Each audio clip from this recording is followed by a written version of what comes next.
Hey everyone, Aaron here from MTGChallengers, and welcome to another Magic the Gathering gameplay. Today we have the final game of the match between me playing Selesnya Auras and Evan playing USA Control. Evan was on the play this game and scryed one with a Temple of Triumph for his first turn. He chose to send the card to the bottom. I just played a Forest and passed it back. Evan played another Temple of Triumph and sent the top card to the bottom again. I played a Plains and passed it back again. Evan played a Hollowed Fountain untapped and cast a Bramaz, King of Ereskos. I played a Forest and cast a Witch Stalker. Evan laid down an Izzet Guildgate and swung with Bramaz, bringing a cat along with it. I blocked the token with my Stalker and took 3, going to 17.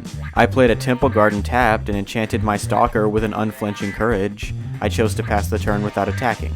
Evan played a Steam Vents tapped. He then swung with Bramaz again, bringing a token along with it. I blocked and killed Bramaz and took 1 from the token. I also gained 5 from the lifelink, going to 21. In post-combat, Evan wiped the board with a Supreme Verdict. For my next turn, I cast a Fiendslayer Paladin. Evan played another Hollowed Fountain and paid 2 life for it again, going to 16, and cast another Supreme Verdict, killing my Paladin. I just played another Forest and passed for my next turn. Evan used an Azorius Charm to draw a card at the end of my turn. He just played an Island and passed it back. I played another Plains and passed it back again. At the end of my turn, Evan cast a War Leader's Helix, targeting me, taking me to 17, and he gained 4, going back up to 20. He played a Sacred Foundry tapped and cast an Elspeth, Sun's Champion. He got 3 1/1 tokens with her +1 ability. I flashed in a Boon Satyr at the end of his turn.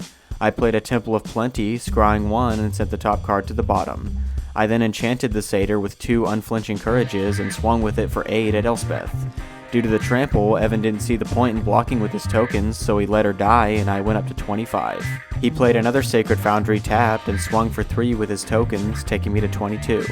I attempted to enchant the Satyr with an Ethereal Armor, but Evan countered it with a Dissolve. He got to scry from it, sending the top card to the bottom. I then cast a third Unflinching Courage, which resolved and swung for 10 damage, dropping Evan to 10, and I gained 10, going to 32. Evan swung with his tokens for 3 again, taking me to 29. In post-combat, he cast a Fated Retribution, wiping the board. In response, I cast an Unravel the Aether, allowing me to shuffle the Satyr back into my library. He was able to scry 2 from it since it was his turn. He left 1 card on top and sent 1 to the bottom. I just drew and passed for my next turn. Evan cast an Assemble the Legion. I laid down another Temple of Plenty and scryed away the top card of my library.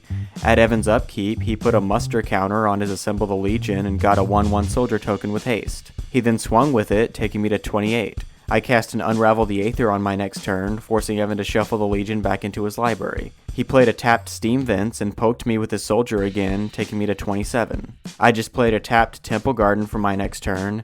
Evan cast another Bramaz, King of Ereskos. I took another 1 damage from the soldier. I played an Eidolon of Countless Battles and enchanted it with an Ethereal Armor, making it a 4/4 with first strike. At the end of my turn, Evan used a Tear to destroy the Eidolon. For combat, he swung with Bramaz and his soldier for a total of 5 damage, dropping me to 21. I just drew and passed for my next turn. Evan played another tapped Steam Vents and attacked with his team again. I attempted to flash in a Boon Satyr to block and kill Bramaz, but Evan countered it with a Dissolve. He scryed 1 with it, sending the top card to the bottom. I took 6, taking me to 15. I just top decked a Plains next turn. Evan swung with his team for 7, taking me to 8. I top decked another land on my next turn, so I scooped it up, giving Evan the win to the game and the match. So that's it for this gameplay. Be sure to check out our others. If you'd like the exact lists to these decks, check out our deck techs, and also be sure to like our Facebook page for behind-the-scenes information regarding upcoming decks, matchups, and other projects. Thanks for visiting, and if you like what you see, subscribe for more Magic the Gathering content.